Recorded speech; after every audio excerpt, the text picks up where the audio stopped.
ವೀಕ್ಷಕರೇ ನಮಸ್ಕಾರ, ನೀವು ನೋಡ್ತಾ ಇದ್ದೀರಾ ಕನ್ನಡ ಪ್ಲಾನೆಟ್. ನಾನು ಮನೋಜ್ ಆರ್ ಕಂಬಳಿ. ಕೇಂದ್ರ ಚುನಾವಣಾ ಆಯೋಗ ಎಸ್ಐಆರ್ ಪ್ರಕ್ರಿಯೆಯನ್ನ ಮೊದಲು ಬಿಹಾರದಲ್ಲಿ ಆರಂಭಿಸುತ್ತೆ. ಚುನಾವಣೆ ಹತ್ತಿರ ಇರುವಂತಹ ಸಂದರ್ಭದಲ್ಲಿ ಸುಮಾರು 65 ಲಕ್ಷ ಮತದಾರರನ್ನ ಹೊರಗಿಡಲಾಗ್ತದೆ. ನಂತರ ಪಶ್ಚಿಮ ಬಂಗಾಳಕ್ಕೆ ಆವರಿಸಿಕೊಳ್ಳುತ್ತೆ. ಪಶ್ಚಿಮ ಬಂಗಾಳದಲ್ಲಿ ಸುಮಾರು 91 ಲಕ್ಷ ಜನರನ್ನ ಹೊರಗಿಡಲಾಗ್ತದೆ. ಹೀಗೆ ಮೊದಲ ಮತ್ತು ಎರಡನೇ ಹಂತದಲ್ಲಿ ಒಟ್ಟು 13 ರಾಜ್ಯಗಳಲ್ಲಿ ಎಸ್ಐಆರ್ ಪ್ರಕ್ರಿಯೆಯನ್ನ ಮಾಡಿದಾಗ ಚುನಾವಣಾ ಆಯೋಗ ಸುಮಾರು 5 ಕೋಟಿಯಷ್ಟು ಮತದಾರರನ್ನ ಹೊರಗಿಡಲಾಗ್ತದೆ.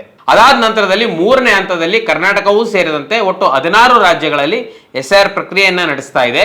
ಈಗ ಕರ್ನಾಟಕದಲ್ಲಿ ಎಸ್ಐಆರ್ ಪ್ರಕ್ರಿಯೆ ಮುಗಿತಾ ಬರ್ತಾ ಇದೆ. ಇನ್ನು 2 ದಿನಗಳು ಮಾತ್ರ ಬಾಕಿ ಇವೆ. ಇನ್ನು ಎಸ್ಐಆರ್ ಪ್ರಕ್ರಿಯೆ ಮುಗ್ದಿಲ್ಲ. ಅಷ್ಟರೊಳಗಡೆ ನಮ್ಮ ಚುನಾವಣಾ ಆಯುಕ್ತರು, ಕರ್ನಾಟಕ ರಾಜ್ಯದ ಚುನಾವಣಾ ಆಯುಕ್ತ ವಿ ಅನ್ಬುಕುಮಾರ್ ಅವರು ASDDO ಎನ್ನುವ ಪಟ್ಟಿಯನ್ನ ಬಿಡುಗಡೆ ಮಾಡಿದ್ದಾರೆ.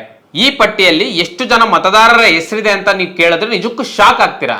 ಕರ್ನಾಟಕದಲ್ಲಿ 5,54,00,000ದಷ್ಟು ಮತದಾರರಿದ್ರೆ ಈ ASDDO ಪಟ್ಟಿಯಲ್ಲಿ 1,11,00,000ದಷ್ಟು ಮತದಾರರಿದ್ದಾರೆ. ಒಂದು ವೇಳೆ ಈ ಪಟ್ಟಿಯಲ್ಲಿ ನಿಮ್ಮ ಹೆಸರೇನಾದ್ರೂ ಇತ್ತು ಅಂದ್ರೆ ದಯವಿಟ್ಟು ನಿಮ್ಮ BLOಗಳಿಗೆ ಹೋಗಿ ಸಂಪರ್ಕ ಮಾಡಿ.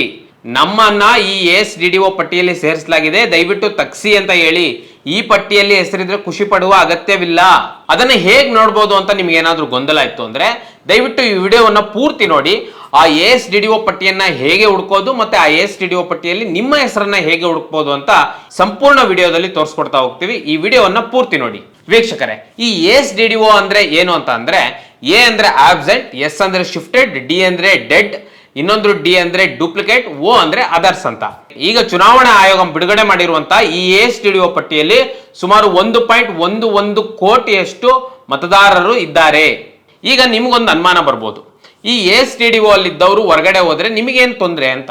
ಖಂಡಿತ ಹೌದು. ಈ ASDDO ಅಲ್ಲಿ ಒಂದು ವೇಳೆ ಆಬ್ಸೆಂಟ್ ಆಗಿದ್ರೆ, ನಾನು ಮತದಾರರ ಪಟ್ಟಿಗೆ ಸೇರ್ಲಿಕ್ಕೆ ಆಗಿಲ್ಲ ಅಂದ್ರೆ, ಇನ್ನೊಂದು ಈ ಊರಲ್ಲಿ ನಾನು ಇಲ್ಲೊಂದು ಓಟ್ ಇದೆ, ಇನ್ನೊಂದು ಕಡೆ ಓಟಿದ್ದು, ಅಥವಾ ಶಿಫ್ಟ್ ಆಗಿದ್ರೆ ಬೇರೆ ದೇಶಕ್ಕೆ, ಬೇರೆ ರಾಜ್ಯಕ್ಕೆ, ಅಥವಾ ಡೆಡ್ ಆಗಿದ್ರೆ, ಅಥವಾ ಡೂಪ್ಲಿಕೇಟ್ ವೋಟರ್ಸ್ ಆಗಿದ್ರೆ, ಅಥವಾ ಅದರ್ಸ್ ಅಲ್ಲಿ ಏನಾದ್ರೂ ಇತ್ತು ಅಂದ್ರೆ ಖಂಡಿತ ಈ ASDDO ಪಟ್ಟಿಯಲ್ಲಿ ಇರೋದು ಒಪ್ಕೊಳ್ಳೋಣ.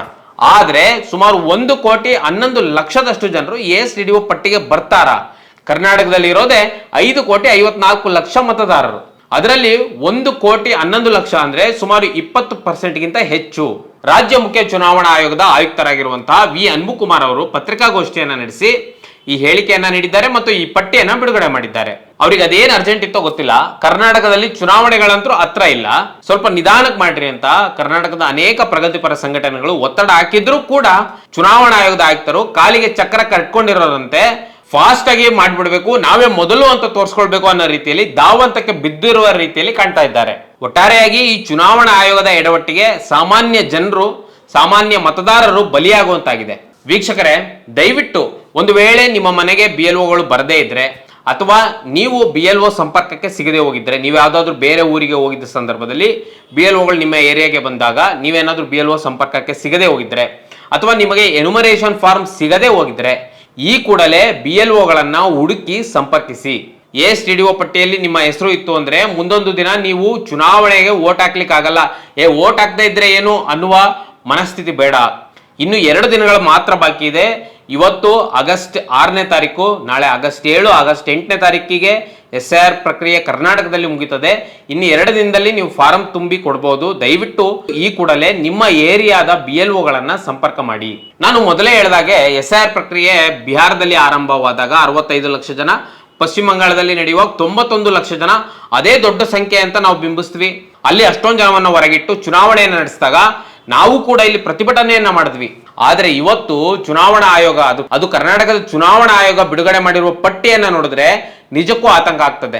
ಈ 1,11,00,000ದಲ್ಲಿ ಬೆಂಗಳೂರಿಗರೇ ಹೆಚ್ಚಾಗಿದ್ದಾರೆ. ಅಂದ್ರೆ ಬೆಂಗಳೂರಿನ ಸೌತ್ ಅಲ್ಲಿ 52.46% ನಷ್ಟು, 50%ಗಿಂತ ಜಾಸ್ತಿ ಮತದಾರರು ಈ ASDDO ಪಟ್ಟಿ ಒಳಗಿದ್ದಾರೆ. ಬೆಂಗಳೂರಿನ ಸೆಂಟ್ರಲ್ ನಲ್ಲಿ 49%, ಬೆಂಗಳೂರಿನ ನಾರ್ತ್ ಅಲ್ಲಿ 48%, ಬೆಂಗಳೂರಿನ ಅರ್ಬನ್ ಅಲ್ಲಿ ಸುಮಾರು 45%, ಇನ್ನು ಕಲಬುರಗಿಯಲ್ಲಿ ಸುಮಾರು 22% ಅಷ್ಟು ಮತದಾರರು ಈ ASDDO ಪಟ್ಟಿ ಒಳಗಡೆ ಬಂದಿದ್ದಾರೆ. ಈ ಚುನಾವಣಾ ಆಯೋಗದ ಎಡವಟ್ಟು ಏನಂದ್ರೆ, ಅದರಲ್ಲೂ ವಿಶೇಷವಾಗಿ ಕರ್ನಾಟಕದ ಚುನಾವಣಾ ಆಯುಕ್ತರಾಗಿರುವಂತಹ ವಿ ಅನ್ಬುಕುಮಾರ್ ಅವರು ಮಾಡಿರುವ ಎಡವಟ್ಟೇನು ಅಂದ್ರೆ, SIR ಪ್ರಕ್ರಿಯೆ ಇನ್ನೂ ಮುಗ್ದೇ ಇಲ್ಲ. SIR ಪ್ರಕ್ರಿಯೆ ಮುಗಿಯೋದು ಇದೇ ಆಗಸ್ಟ್ 8ನೇ ತಾರೀಕು. ಇವರು ಆಗಸ್ಟ್ 4ರವರೆಗೆ ಯಾರು ಎನ್ಯುಮರೇಷನ್ ಫಾರ್ಮ್ ಅನ್ನ ಕೊಟ್ಟಿದ್ದಾರೆ, ಯಾರು BLOಗಳು ಆಗಸ್ಟ್ 4ರವರೆಗೆ ಎಷ್ಟು ಮತದಾರರ ಮನೆಗೆ ಸಂಪರ್ಕ ಮಾಡಿದ್ದಾರೆ, ಇದನ್ನ ಮಾತ್ರ ಪರಿಗಣಿಸಿ ಈ ಪಟ್ಟಿಯನ್ನು ಬಿಡುಗಡೆ ಮಾಡಿದ್ದಾರೆ. ಇನ್ನು 4 ದಿನ ಇದೆ. ಆ 4 ದಿನದಲ್ಲಿ BLOಗಳನ್ನ ಸಂಪರ್ಕ ಮಾಡಿ ಯಾರಾದ್ರೂ ಎನ್ಯುಮರೇಷನ್ ಫಾರ್ಮ್ ಅನ್ನ ಕೊಟ್ರೆ ಅವ್ರನ್ನ ನೀವೇನ್ ಮಾಡ್ತೀರಾ? ಮತ್ತೊಂದು ಪಟ್ಟಿ ಬಿಡುಗಡೆ ಮಾಡ್ತೀರಾ ನೀವು? ಅಷ್ಟೊಂದು ಅರ್ಜೆಂಟ್ ಆದ್ರೂ ಏನಿತ್ತು? ಇನ್ನು 4 ದಿನ ಟೈಮ್ ಇತ್ತಲ್ವಾ? ನಮ್ಮ ಕರ್ನಾಟಕದ ಇನ್ನೊಂದು ದೊಡ್ಡ ದುರಂತ ಏನು ಅಂದ್ರೆ, ನಮ್ಮ ಕರ್ನಾಟಕದ ರಾಜಕೀಯ ಪಕ್ಷಗಳು, ಕಾಂಗ್ರೆಸ್ ಪಕ್ಷ ಏನೋ ಇವತ್ತು ಬೆಳಿಗ್ಗೆ ಪ್ರೆಸ್ ಮೀಟ್ ಮಾಡಿ ಈ ಇಷ್ಟು ಜನ ಮತದಾರರು ಹೊರಗುಳಿದಿರೋದ್ರ ಬಗ್ಗೆ ಆತಂಕವನ್ನು ವ್ಯಕ್ತಪಡಿಸಿದೆ. ಆಬ್ವಿಯಸ್ಲಿ ವಿರೋಧ ಪಕ್ಷ, ಆಡಳಿತ ಪಕ್ಷ ಏನ್ ಮಾಡಿದ್ರು ದೂಷಣೆ ಮಾಡಿದ ಹಾಗೆ ಈ ಕಾಂಗ್ರೆಸ್ ಪಕ್ಷ ಕೇಂದ್ರದಲ್ಲಿರುವ ನರೇಂದ್ರ ಮೋದಿ ಸರ್ಕಾರವನ್ನ ದೂಷಣೆ ಮಾಡಿ ನರೇಂದ್ರ ಮೋದಿ ಸರ್ಕಾರವೇ ಇದಕ್ಕೆ ಕಾರಣ ಅಂತ ಹೇಳಿದೆ. ಅದನ್ನ ಬದಿಗಿಡೋಣ. ಆದ್ರೆ ಇಷ್ಟು ಜನ ಹೊರ ಉಳಿದಿದಾರಲ್ವಾ, ಅದಕ್ಕೆ ಕನಿಷ್ಠ ಪಕ್ಷ ಕರ್ನಾಟಕದಲ್ಲಿ ಬಿಜೆಪಿ ಮತ್ತು JDS ಬದುಕಿದೆಯಾ ಇಲ್ವಾ ಅನ್ನುವಂತ ಪ್ರಶ್ನೆ ಕೇಳಬೇಕಾಗ್ತದೆ. ಈ JDS ನವರು ಬಿಜೆಪಿ ಅವರು ಈಗೇನು ಆರಾಮಾಗಿ ಮನೆಯಲ್ಲಿ ಮಲ್ಕೊಂಡಿದ್ದಾರಾ? ಅಲ್ರಯ್ಯ, ಇಷ್ಟು ಜನ 1,11,00,000 ಜನರಲ್ಲಿ ಕನಿಷ್ಠ ಪಕ್ಷ 50% ಜನ ಅಂದ್ರೆ ಒಂದು 50 ಲಕ್ಷ ಜನರಾದ್ರೂ ನಿಮಗೆ ಓಟ್ ಹಾಕಿಲ್ವಾ?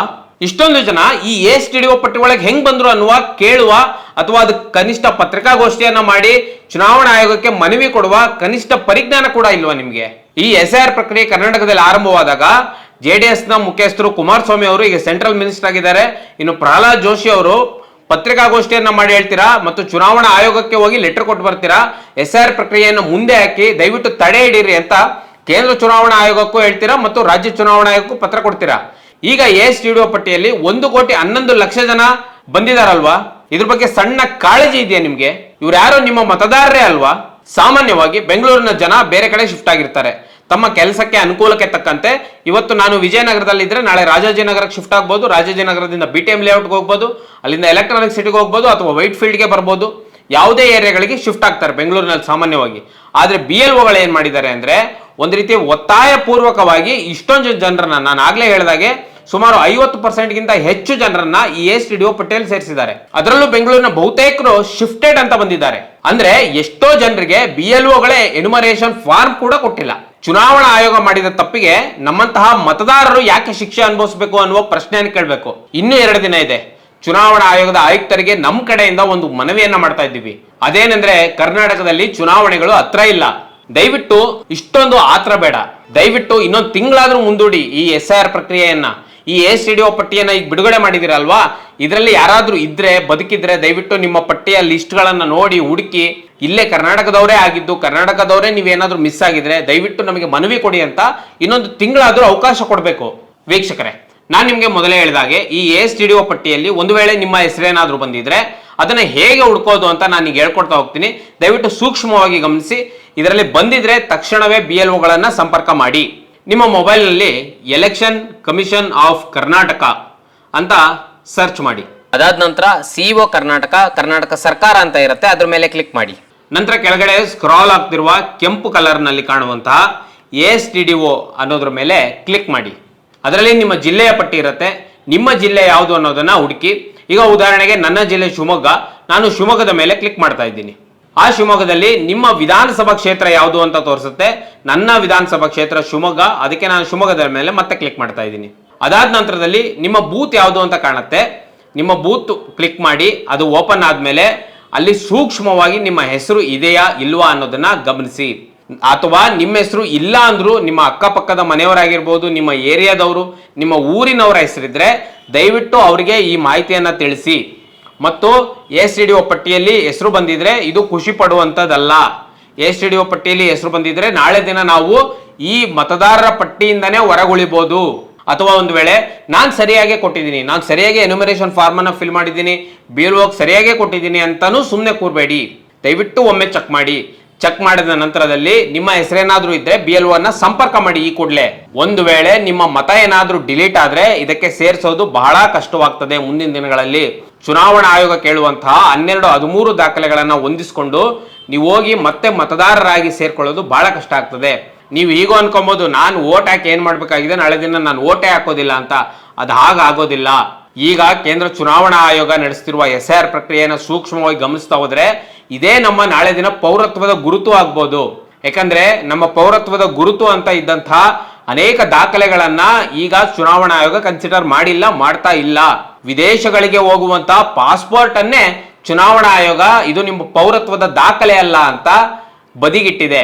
ಹೀಗಿರುವಾಗ ನೀವು ವೋಟರ್ ಐಡಿಯಲ್ಲೂ ನಿಮ್ಮ ಹೆಸರಿಲ್ಲ ಅಂದ್ರೆ ನಿಮ್ಮ ಪೌರತ್ವವನ್ನ ಗುರುತು ಮಾಡ್ಕೊಳ್ಳೋದು ಬಹಳ ಕಷ್ಟ ಆಗ್ತದೆ. ದಯವಿಟ್ಟು ಪಟ್ಟಿಯನ್ನ ಸೂಕ್ಷ್ಮವಾಗಿ ಗಮನಿಸಿ. ಈ ವಿಡಿಯೋವನ್ನ ಹೆಚ್ಚು ಹೆಚ್ಚು ಶೇರ್ ಮಾಡಿ, ಎಲ್ರಿಗೂ ತಲುಪುವಂತೆ ನೋಡಿ. ಪಟ್ಟಿಯಲ್ಲಿ ನಿಮ್ಮ ಹೆಸರಿತ್ತು ಅಂದ್ರೆ ದಯವಿಟ್ಟು BLOಗಳನ್ನ ಸಂಪರ್ಕ ಮಾಡಿ. ಹೆಸರಿಲ್ಲ ಅಂದ್ರೆ ಖುಷಿ ಪಡಬೇಡಿ. ನಿಮ್ಮ ಅಕ್ಕಪಕ್ಕದ ಮನೆಯವರ ಯಾರೇ ಹೆಸರಿದ್ರು ಹುಡುಕಿ ಅವರಿಗೆ ತಿಳಿಸಿ. ವೀಕ್ಷಕರೇ, ಈ ವಿಡಿಯೋ ಇಷ್ಟ ಆಗಿದ್ರೆ ಮತ್ತು ಇದೇ ರೀತಿ ಅನೇಕ ಕಂಟೆಂಟ್ಗಳಿಗೆ ನಮ್ಮ ಕನ್ನಡ ಪ್ಲಾನೆಟ್ ಯೂಟ್ಯೂಬ್ ಚಾನಲ್ನ ಸಬ್ಸ್ಕ್ರೈಬ್ ಮಾಡಿ ಮತ್ತು ನಮ್ಮನ್ನು ಬೆಂಬಲಿಸಿ. ನಮಸ್ಕಾರ.